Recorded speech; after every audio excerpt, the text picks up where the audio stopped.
우리가 너무나 잘 아는 철학자죠. 데카르트. 그는 이런 말을 했죠. 나는 생각한다. 고로 나는 존재한다. 하지만요, 그의 그 말보다 신학자인 키엘케고르의 말이 우리의 마음에 사실은 더 와닿습니다. 나는 고통한다. 그러므로 나는 존재한다. 맞습니다. 우리 인간은 고통하는 존재입니다. 피할 수 없습니다. 나 예수 믿는데, 아니요, 성도도 제외가 아닙니다. 열외되지 않습니다. 누구에게나 다가옵니다.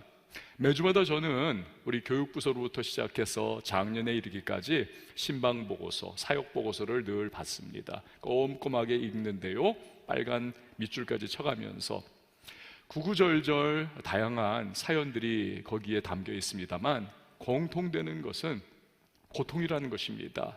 이분은 이럴 줄 몰랐는데, 그러나 그분에게 고통이 있어요? 굉장히 참 순적한 삶을 사는 줄 알았는데, 아니요, 남모를 고통과 고민과 눈물 한탄이 늘 있습니다. 그래서 놀라기도 하고, 또 저 역시도 때때로 한숨 쉬기도 하고, 그 신방보고서를 붙잡고 기도하기도 합니다. 안 되겠다 싶으면 전화를 드려가지고 함께 전화를 통해서 기도하는 시간을 갖기도 합니다. 우리의 삶이 고통입니다. 자, 이런 고통과 고난 중에 성도가 어떤 반응을 해야 할 것인가? 야고보는 많은 시험과 핍박을 받고 있던 예루살렘 초대교회 교인들을 담임하던 목회자였습니다. 하나님은 그를 통해서 어떻게 해야 시험과 고난 속에 승리할 수 있을까? 그 비결을 우리에게 주고 있습니다. 그것은요, 결론부터 말하자면 인내하라는 것입니다. 인내하라. 7절 상반절 말씀 같이 읽어보시죠. 시작. 그러므로 형제들아, 주께서 강림하시기까지 길이 참으라. 아멘. 길이 참아라. 인내해라. 여기서 이 인내는요, 단순히 나의 의지적인 결단을 통해 가지고 그냥 이를 악물고서 참자, 참어, 여러분, 이것을 의미하는 것이 아닙니다. 대신에 하나님이 그분의 계획과 그분의 뜻 가운데서 그분의 방법을 따라서 우리의 모든 어그러진 부분을 회복시켜 주시고 우리의 삶 속에 역사해 주시고 갚아 주실 것을 믿는 믿음 안에서 인내하고 참고 기다리라. 이것을 의미하는 것입니다. 바로 그 부분 설명하기 위해서 야고보는 농부의 비유를 들고 있습니다. 7절 하반절 말씀 함께 보시죠. 시작. 보라, 농부가 땅에서 나는 귀한 열매를 바라고 길이 참아 이른 비와 늦은 비를 기다리나니. 아멘. 팔레스틴 지역은요, 비가 거의 내리지 않습니다. 1년에 정말 며칠 안 돼요. 그 우기에 그런데 쏟아붓습니다. 석회질이 굉장히 많이 섞여 있는 토양입니다. 그래서 비가 오지 않으면 땅이 굳어버리고 아주 그냥 시멘트처럼 단단해집니다. 도저히 농사를 지을 수가 없어요. 그래서 필요한 것이 10월에서 11월에 내리는 이른 비입니다. 이른 비가 내리면 석회질로 굳어있던 땅이 부들부들해지고, 그러면 거기 파종을 할 수가 있는 겁니다. 그리고 그 이른 비 끝부분에 이미 파종된 씨앗에 물기가 딱 수분이 머금어지면서 싹을 틔울 수가 있는 거죠. 하지만 이른 비만으로는 다 되지가 않습니다. 이제 늦은 비가 내려야만 합니다. 4월에서 5월에 이제는 추수를 기다리는 그 시즌에 늦은 비가 내려줘야만 알곡이 될 수 있고 열매가 연걸어질 수가 있는 것입니다. 자, 그렇기 때문에 팔레스틴의 농부는 이 풍년의 기쁨, 추수단을 끌어안고 잔치하고 기쁨으로 춤추는 그 이미지를 상상을 하고 앞날을 예견을 하면서 1년 내내 이른 비가 적기에 내려주기를, 늦은 비가 또한 내려주기를 기다리고 참고 인내하는 것입니다. 야고보가 성도에게 강조하는 것이 바로 그것입니다. 고난이 어렵습니다. 힘듭니다. 언제 끝날지 알 수 없습니다. 그러나 하나님이 역사해 주셔서 모든 것을 회복시켜 주시고 역전시켜 주실 그때를 바라면서 믿음으로 인내하고 기다리라는 것입니다. 여기에 한 가지 문제가 있어요. 유명한 설교가인 필립스 브룩스라고 하는 목사님께서 그 문제가 뭐냐, 이것을 우리에게 보여줍니다. 이분은요, 목회도 너무너무 잘했던 분이고 설교는 뭐 더 말할 필요가 없는 목회에 대성한 분이십니다. 그냥 이렇게 보면 저분에게도 무슨 문제가 있겠는가? 근데 문제가 있었습니다. 참지 못하고 기다리지 못하는 그 부분, 자기도 그게 너무너무나 힘든 거예요. 그래서 그때마다 주야 하면서 하나님 앞에 정말 한숨을 퍽퍽 쉬면서 기도를 하곤 했답니다.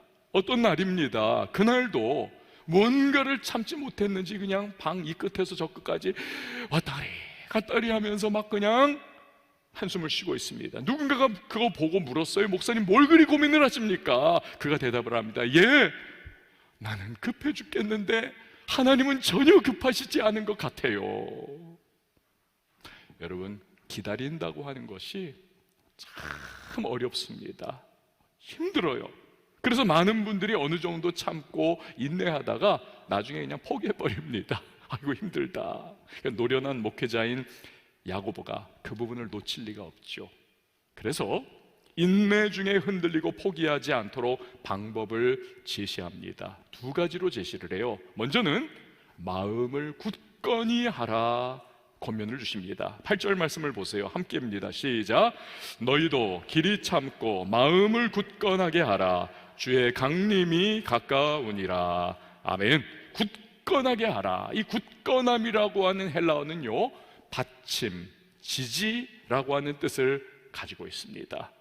특별히 헬라어로 기록된 성경인 70인역이라고 하는 번역본에 보면 이 굳건함이라고 하는 단어를 모세에게 적용을 합니다. 모세가 힘이 빠져 손이 내려갑니다. 아론과 우리 그 손을 양쪽에서 붙잡아 들어 올리니까 아말렉과의 전쟁이 끝날 때까지 두 손 내리지 않고 받쳐주고 지지해 주니까 기도하여 승리할 수 있더라는 것입니다. 여러분, 위대한 모세도 때가 되면 지쳐가지고 피곤해지는 거예요. 손을 받쳐주고 지지해야 하는 겁니다. 하물며 우리야 어떻겠습니까? 동굴과 터널은 들어가는 입구는 비슷해 보입니다. 그러나 나중에 보면 전혀 결과가 달라지죠. 동굴에는 아무리 들어가도요, 희망이 생기지를 않습니다. 막혀있기 때문에. 터널은 그렇지 않습니다. 들어가면 들어갈수록 처음에는 동굴과 비슷했지만 희망이 생기고 소망이 마음속에 자리 잡고 즐거워집니다. 왜요? 끝이 보이거든요. 저 앞에 밝고 환한 찬란한 빛이 비추고 풍경이 펼쳐지기 때문에 그렇습니다. 야고보가 주의 강림, 즉 예수님의 재림이 가까웠다, 이걸 강조한 것이 바로 그런 이유입니다. 지금은 그가 목회하고 있는 예루살렘 교회의 성도들이 극심한 고난과 핍박과 어려움 속에 답답해하지만 그게 끝이 아니라는 것입니다. 동굴이 아니라는 겁니다. 그것은 단지 터널이라는 것입니다. 예수님 오셔서 그동안의 모든 고생이 기억도 나지 않을 만큼 전화위복시켜 주시고 상선 벌학시켜 주시고 예수님께서 또한 그 모든 아픔과 눈물과 고통을 씻어주시면서 보상해 주신다는 거예요. 그때를 기대하면 흔들리는 마음이 굳건해진다는 겁니다. 위로 얻을 수 있고 인내할 수 있고 용기를 가질 수가 있다는 것입니다. 사도 바울이 로마서 8장 18절에서 그 역시 강조하지 않습니까? 생각하건대 현재의 고난은 장차 우리에게 나타날 영광과 비교할 수 없도다. 할렐루야. 지금은 어려워도 장차 영광이 있다. 여러분, 고난이 올 때 우리 역시도 알아요. 이 머릿속에는 인내해야지. 그러나 여기서 30cm만 내려가면 마음에서는 그것이 잘 안 됩니다. 어려움이 가중되고 인내의 시간이 길어지면 조급해지고 주변 상황이 눈에 자꾸 들어오고 불리한 나의 환경 속에 놔버리고 싶고 포기해버리고 싶고 주저앉아 버리고 싶은 마음이 굴뚝하다집니다. 이게 심해지면요, 나중에는 죽고 싶은 마음이 들어요. 여러분, 그때 기억하십시오. 동굴이 아닙니다. 터널인 것입니다. 저를 한번 따라해주면 좋겠습니다. 동굴이 아니다, 터널이다.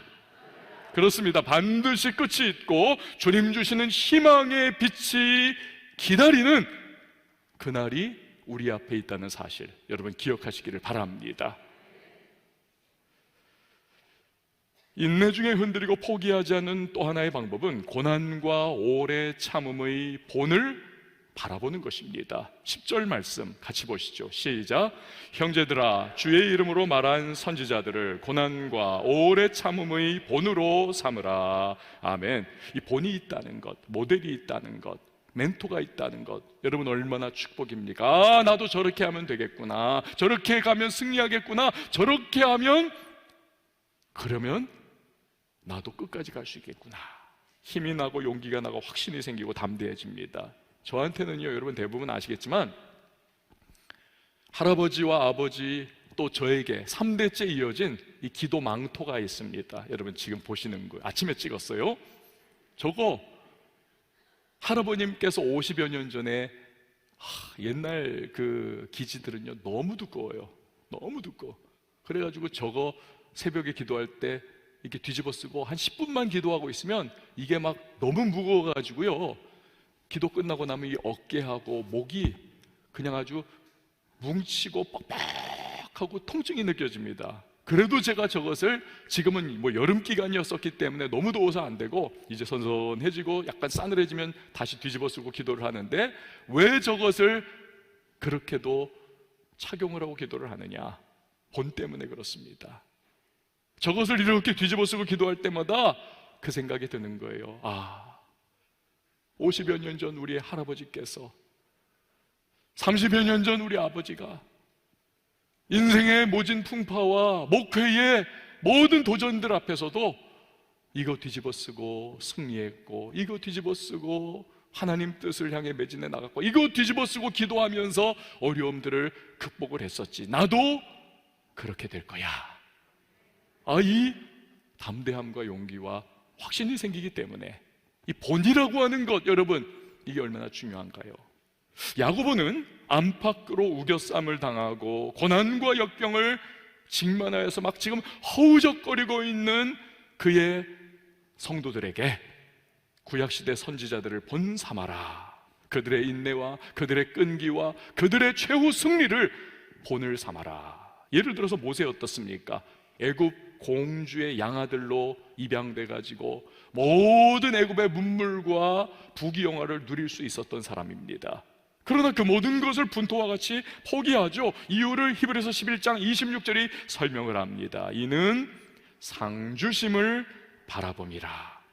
비록 고난과 역경이 물밀듯이 다가왔지만 모세는 결국 출애굽의 사명을 감당했고 영원한 상급과 영원한 면류관의 주인공이 되더라는 것입니다. 이런 모세를 비롯한 선지자들을 본을 삼을 때 현실의 어려움과 눈물 나고 한숨 나는 고통과 고난들을 성도들도 얼마든지 극복하고 위기 상황 속에서도 앞을 향해 전진해 나갈 수가 있다는 것입니다.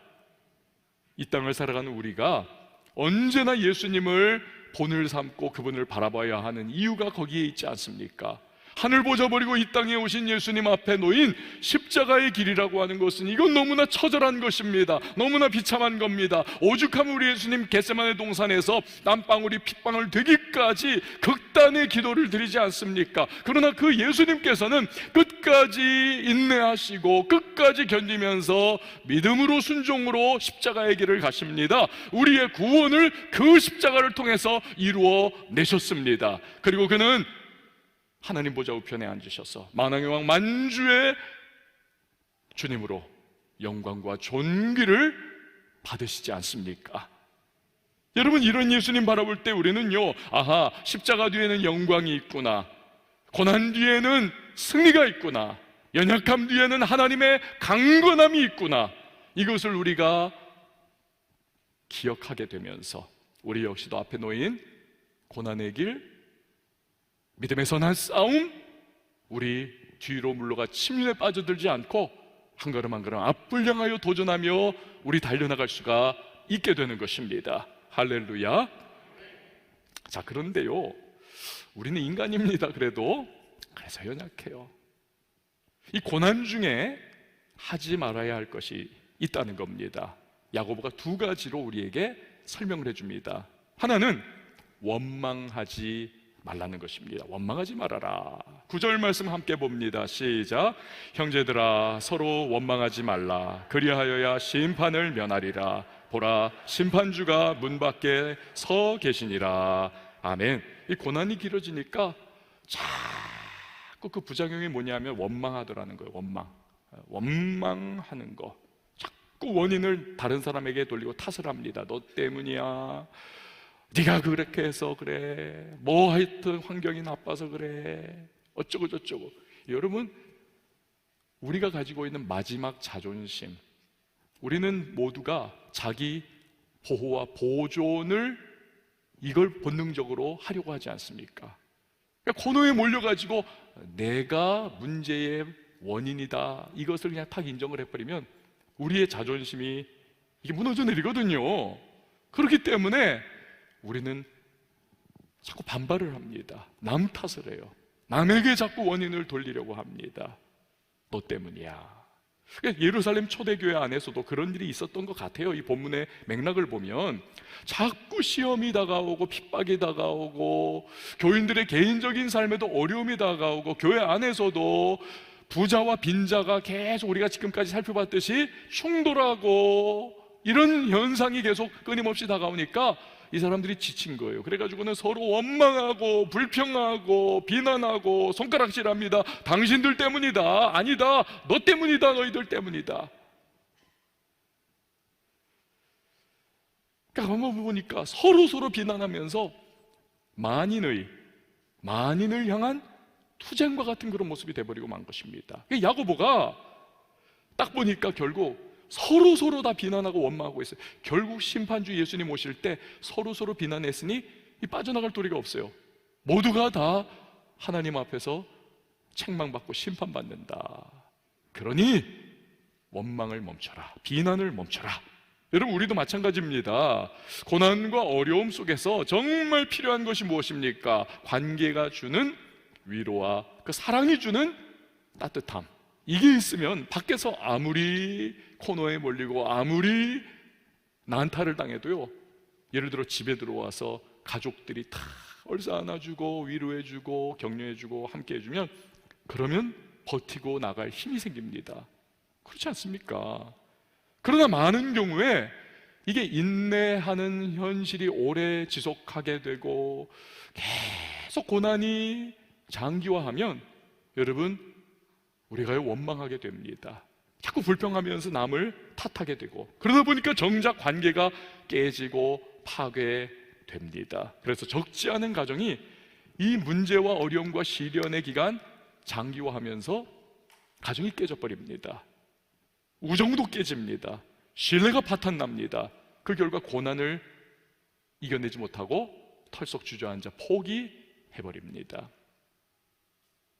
작년에 우리가요 4월달 성도님들이 헌금해 주셔가지고 1억 원으로 우리 이 관악구 내의 미자립교회 개척교회들 62곳을 우리가 지원을 했습니다. 월세 지원을.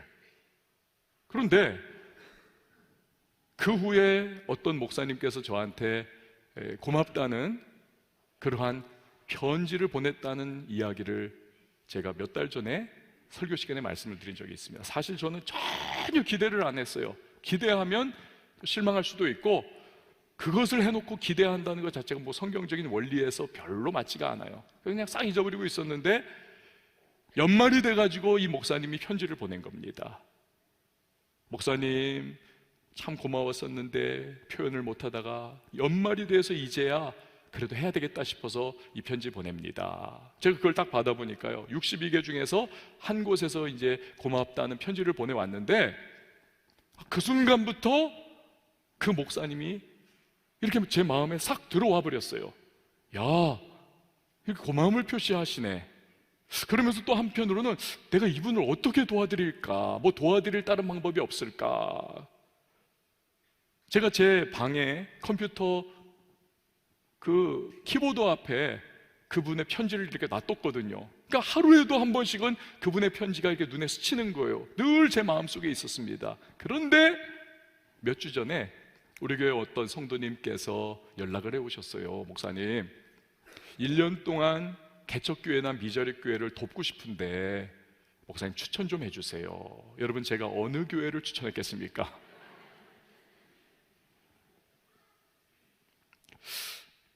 코로나 3년 동안에 문 닫은 교회가 8,000교회가 넘는답니다.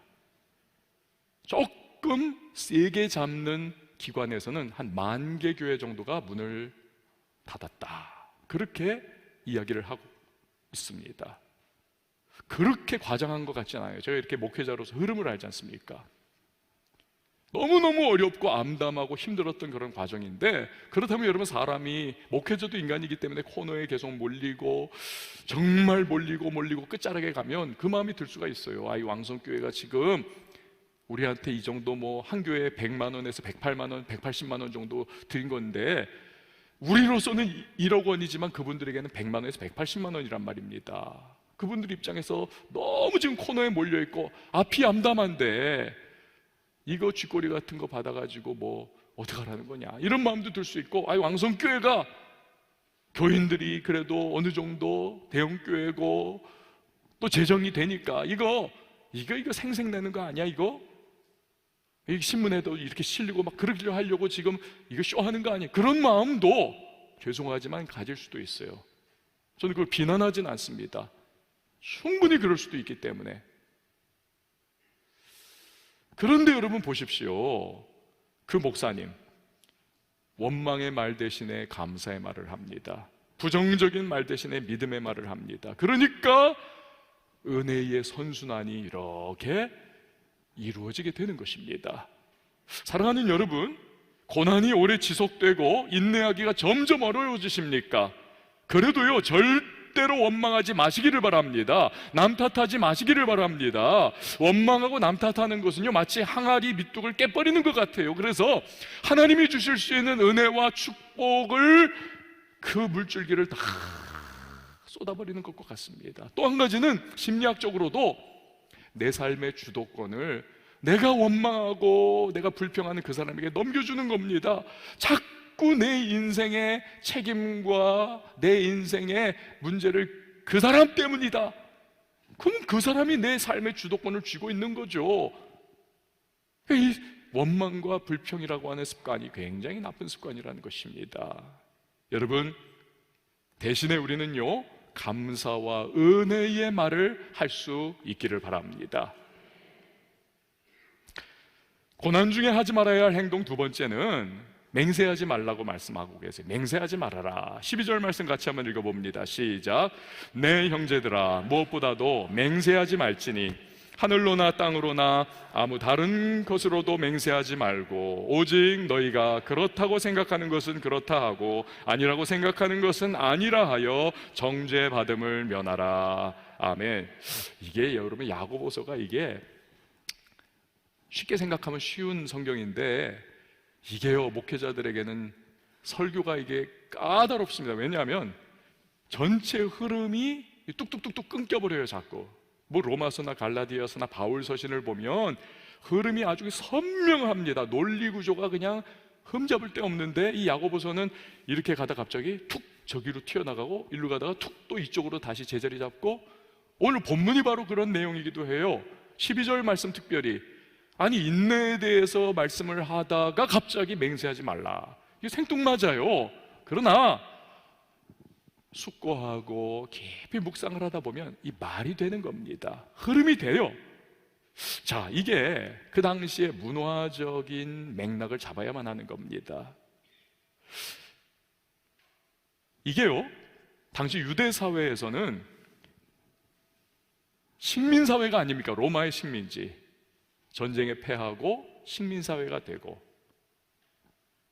그런 민족의 특징이 뭐냐면 거짓말 잘합니다. 속이길 잘합니다.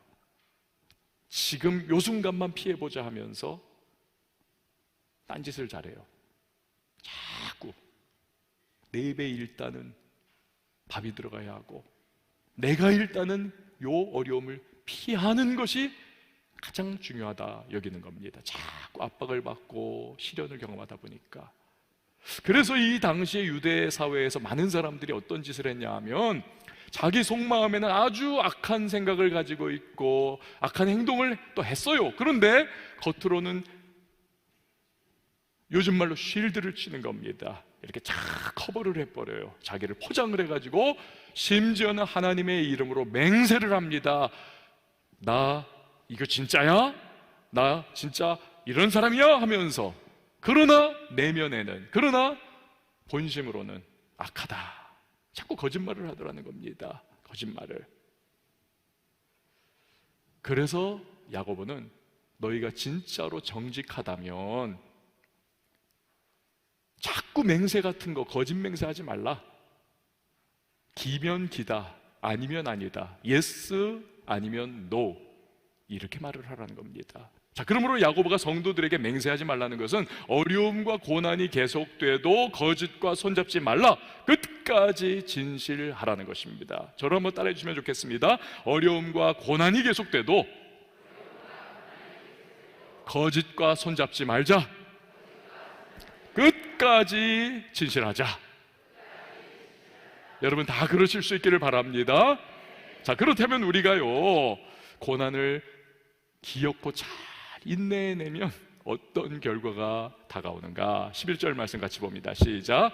보라, 인내하는 자를 우리가 복되다 하나니 너희가 욥의 인내를 들었고 주께서 주신 결말을 보았거니와 주는 가장 자비하시고 긍휼히 여기시는 이시니라. 아멘. 우리는요, 전 재산도 아닙니다. 그냥 그 얼마 그냥 사기당했고 내가 잃었다고 해가지고는 밤을 꼴딱 새우면서 며칠 동안을 잠을 못 자고 끙끙 앓고 뜬 눈으로 새웁니다. 그러다 머리도 그냥 하얘지고, 그러다가 그냥 스트레스를 너무 그냥 집중적으로 받아가지고 몇 년 후에 그게 암으로 툭 튀어나오기도 하고.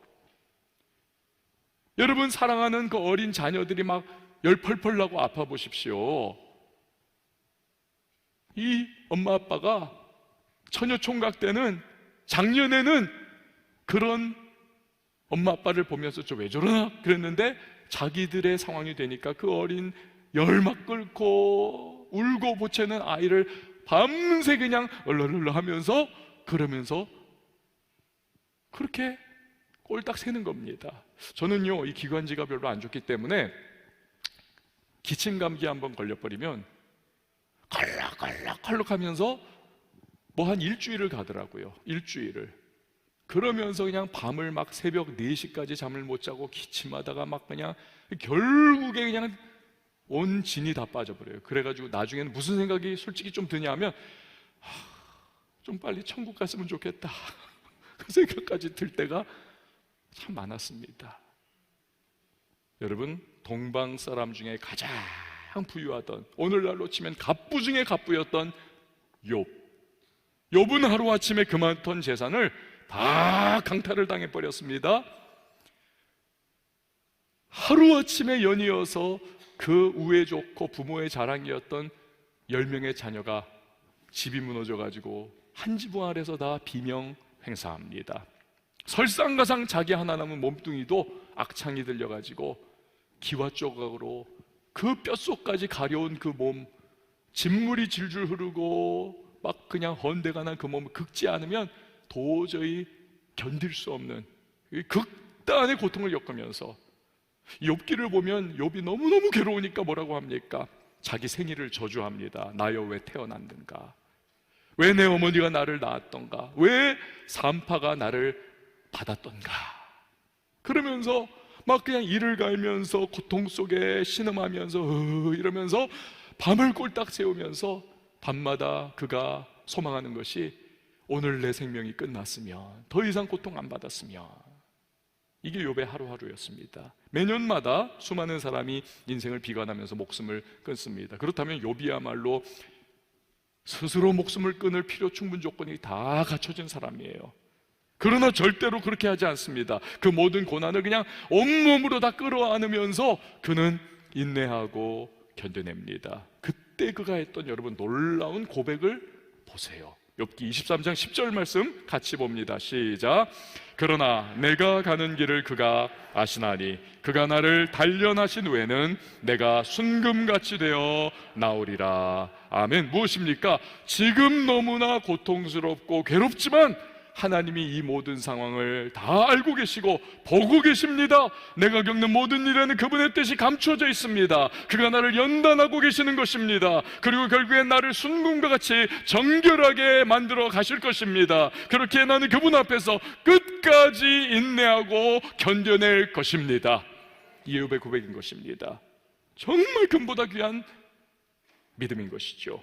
이런 욥을 하나님은 모든 잃었던 것 다 회복하게 하시고, 아니 갑절에 복을 허락해 주십니다. 그리고 복을 흘려보내고 나눌 수 있는 축복의 근원된 삶을 살게 해 주십니다. 욥은 그야말로 환난은 인내를, 인내는 연단은 연단은 소망을 낳는다는 로마서의 말씀과 같이 바로 그 삶을 살아갈 수가 있었던 것입니다. 할렐루야.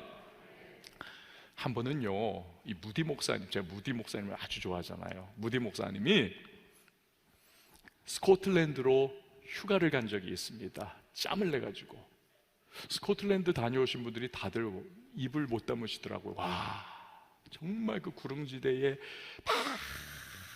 파란 그 풀밭이 있고 그 펼쳐진 풀밭에 양떼들이 풀을 뜯는데 기가 막힙니다. 한 분도 스코틀랜드 다녀온 분 중에 그런 말 안 한 분이 없어요. 너무 멋지다는 거예요, 풍광이. 1년 365일 부흥회 다니고 설교하고 너무너무 그렇게 극단적으로 사역을 감당했던 무디 목사님이 잠시 짬을 내서 스코틀랜드에 휴가를 가신 거예요. 근데 그 지방의 주민들이, 교인들이 그 사실을 알고는 막 그냥 사정사정을 해가지고 부흥회 좀 해달라고. 예정에 또 없던 부흥회가 열렸습니다. 하나님의 성령이 막 놀랍게 역사하셔서 많은 사람들이 구원을 받고 은혜가 충만하고 온 그 지방이 다 기쁨으로 가득하게 되는. 근데 정작 무디 목사님은 계속 고민에 빠져 있어요. 자, 이상하다.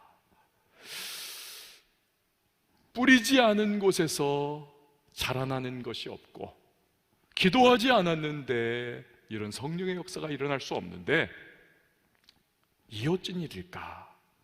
그렇게 고민을 막 계속하는데 그 상황을 그 지역 사회의 교회 목사님이 알게 된 거예요. 그래서 그 답을 알려주시더라는 겁니다. 무디 목사님 하면서 이야기하기를 자기네 교회에 17년째 꼼짝 못하고 침상에 누워있는 전신마비 환자가 있다는 겁니다. 이 사람이 정말 예수 잘 믿고 기도 많이 하는 전신마비 환자 교인인데 10년 전에 무디 목사님이 미국 사람이잖아요. 영국으로 건너와서 부흥회를 했는데 그 부흥회가 너무너무 성령의 역사가 충만하고 많은 사람이 은혜 받고 구원받았다는 소문이 쫙 퍼진 겁니다. 그러니까 이 병상에 누워있던 전신마비 환자가 10년 전에 하나님 앞에 그때부터 기도를 했대요. 하나님, 그 훌륭하고 성령의 사람인 무디 목사님이 우리 고장에도 와서 부흥회에서 많은 사람 구원받고 은혜를 누릴 수 있도록 주여 역사하여 주시옵소서. 10년 동안을 그 병상에 누워가지고 이 전신마비 환자가 기도를 한 겁니다. 그 사실을 알고 무디 목사님이 너무너무 감동을 받은 겁니다. 그렇구나. 찾아갔대요. 그 병상에 누워가지고 있는 전신마비 환자와 이 얘기 저 얘기로 도란도란 나누다가 무디 목사님이 이렇게 말을 했답니다. 성도님, 은혜가 많은 곳에 역으로 마귀의 시험도 많이 찾아오는데 그런 적 없으셨나요? 왜요? 너무 많았습니다. 매일 있었습니다. 제가 17년 동안 전신마비로 누워있을 때 마귀가 늘 제 귀에 속삭이기를, 네가 이렇게 열심히 하나님 섬긴다고 하는데 하나님 정말 살아계시다면 너를 이 모양 이 꼴로 17년 동안 두겠느냐? 하나님 없어. 있어도 너 따위는 사랑하지 않아. 근데 그 순간마다 저는 마귀에게 이렇게 소리를 쳤습니다. 사탄 마귀야, 너 거짓의 아비야. 하나님은 나를 사랑하셔. 하나님은 나를 사랑하시기에 그 아들 예수 그리스도를 이 땅에 보내셔서 나 위하여 십자가에서 피 흘려 죽게 하시고 그 보혈로 나를 구원하여 하나님의 자녀가 되게 하셨어. 쓸데없는 소리 하지 말고 마귀야, 사탄아, 물러갈지어다. 목사님, 제가 이렇게 외칠 때마다 마귀는 한 길로 왔다 7길로 도망가고 제 귀에 속삭이다 꽁무니 빼고 도망가는 것을 저는 날마다 경험을 했습니다. 여러분, 하나님의 사랑을 믿는 믿음으로 거친 고난을 인내로 승리한 아름다운 이야기가 아닙니까? 우리도 이런 믿음으로 인내해야 하지 않겠습니까? 참된 믿음, 살아있는 믿음은 고난 중에 인내를 낳게 합니다. 그리고 하나님은 인내하는 자를 끝내 복을 주시고 그를 통해 역사를 이루시는 좋으신 하나님이심을 믿으시기를 바랍니다. 일일이 열거하지 않아도요, 그것이 모든 성경에 나오는 우리의 위대한 신앙의 선배들의 삶에서 드러났었고, 또 우리 주변에서 신실한 하나님의 사람들이 끊임없이 간증하는 내용이 아니겠습니까? 여러분, 비등점, 이 물은요 비등점이 100도 아닙니까? 99도 아니에요. 99도, 1도만 모자라도 8888 끓지를 않습니다. 그 1도까지 채울 때에 100도가 될 때 그 비등점에서 물이 끓고 뭔가가 되는 것이지요. 사랑하는 여러분, 하나님이 복 주시기를 바라십니까? 하나님이 나를 통해 역사해 주시기를 바라십니까? 그렇다면 인내하시기를 바랍니다. 99%가 아니에요. 그 나머지 1% 인내마저도 끝까지 채우십시오. 인내의 비등점을 여러분 향해 나가십시오. 지금 어떤 고난과 역경이 내 삶을 괴롭혀도 끝끝내 믿음으로 인내하며 앞을 향해 나아가시기를 바랍니다. 그리할 때에 하나님께서 우리 삶 속에 역사해 주시고 예비하신 놀라운 은혜와 축복으로 우리의 삶을 또 다른 간증의 주인공으로 삼아 주실 줄 믿으시기를 바랍니다. 우리 시간에 함께 찬양하도록 하겠습니다. 환난이 닥쳐와도 슬픔이 몰려와도 예수 이름으로 나가겠습니다. 환난이 닥쳐와도 슬픔이 몰려와도 나는 찬송할 수 있다네. 그것은 주님의 사랑, 그것은 주님의 능력, 내 맘속에 늘 함께 가득하네. 환난이 닥쳐와도 슬픔이 몰려와도 나는 찬송할 수 있다네. 그것은 주님의 사랑, 그것은 주님의 능력, 내 맘속에 늘 함께 가득하네. 일어서리라 예수의 이름으로 일어나리라 주님의 능력으로 결코 죄악 세상과 새 날을 내치 못하리. 주님이 항상 내 곁에 함께하네.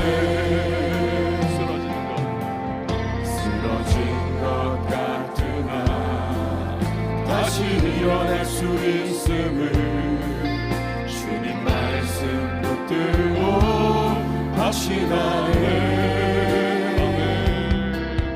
넘어진 것 같으나 다시 회복할 수 있음을 주님 약속 믿고서 기도하네. 일어서리라 예수의 이름으로 일어나리라 주님의 능력으로 결코 죄악 잃지 못하리 주님이 항상 내 곁에 함께하리 일어서리라 예수의 이름으로 일어나리라 주님의 능력으로 결코 죄악 세상도 새날을 해치 못하리 주님이 항상 내 곁에 우리 오른손으로 찬양하십시다. 일어서리라 일어서리라 예수의 이름으로 일어나리라 주님의 능력으로 결코 죄악 세상과 새날을 해치 못하리 주님이 항상 내 곁에 함께하네. 그렇습니다. 주님이 우리와 함께 하십니다. 그분의 동행하심을 신뢰하면서 이것은 동굴이 아니라 터널이라는 사실을 기억하며 우리는 고난 중에도 인내를 가지고 끝까지 견디며 나아가야 하는 것입니다. 주여 99도에서 멈추지 않게 하시고 100도까지 나아가게 하여 주시옵소서. 어떤 고난과 역경이 괴롭혀도 끝끝내 믿음으로 인내하여 하나님의 역사가 일어나게 하시고 하나님의 복의 간증자가 되게 하시고 복을 나누는 축복의 근원으로 쓰임받게 해달라고 우리 시간에 다같이 주님의 이름 한번 외치고 통성으로 기도합니다. 주여 하나님 아버지 가소서 우리가 주님의 우리의 삶을 비춰서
하나님 아버지 믿음으로 끝까지 인내하며 하나님의 역사하심을 경험할 수 있는 주님의 사람들 우리 온 교회 되게 하여 주시옵소서.